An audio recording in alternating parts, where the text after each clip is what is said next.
Hi, CPC family and friends. I just wanted to drop in and give you some updates on what's going on in the life of Christ Presbyterian Church, because in the age of Corona, there is always something going on, always something new to announce. Every week we are dealing with new information, new challenges, new guidelines to navigate.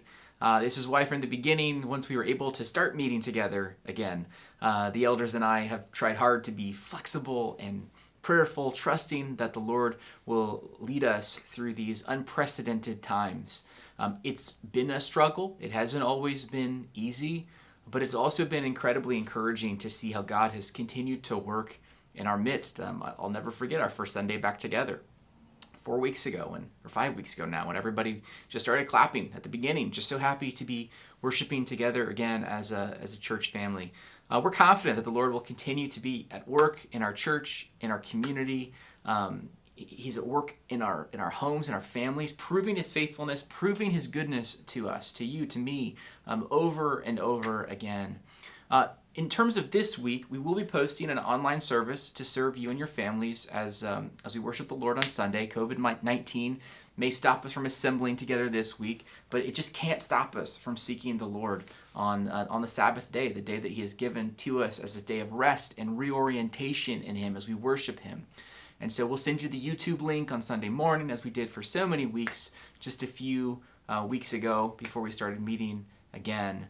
However, it was also important, and this is a big announcement, that we not just return to online worship however long we're shut down, but that we do assemble as the people of God. Digital church is not a replacement for the gathering of the saints. What is needed is embodied community and worship. And so just to kind of give you a heads up of what we're planning, next Sunday, July 26th, we will be having an outdoor evening service, basically due to the summer heat, from 6:30 to 7:30 at the Golf College. There are a lot of crazy logistics that are keeping the deacons and elders and I on our toes, but we want to give you the heads up that other than the time, again, 6:30 p.m., next Sunday evening, it will also be BYOCC. What does that mean? Well, bring your own chairs and cups. Bring your own camping or beach chairs, as we'll be congregating in the parking lot. And we think the best way to facilitate communion, the Lord's Supper with one another, is to bring your own cups, and then we'll come out to you. The elders and I will come out to you with pitchers to fill them. And we'll address all that when it's time.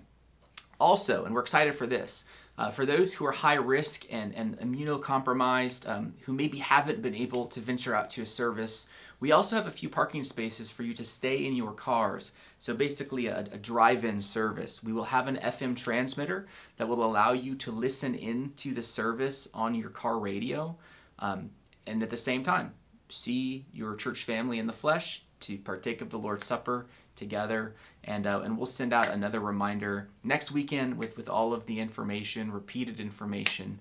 But we are excited to be flexible, to continue worshiping with one another. We're grateful that our new facility the Lord has provided is more than open to us gathering outside. And so we are eager to keep assembling together again, starting a week from this Sunday. Finally, as I mentioned in the email I sent out earlier this week, our next book study on Zoom will start not this coming Tuesday, but next Tuesday, July 28th. There's still time to grab a copy of the book, and Dan Warren will be taking us through the book Show Me Jesus by Jack Klumpenhauer.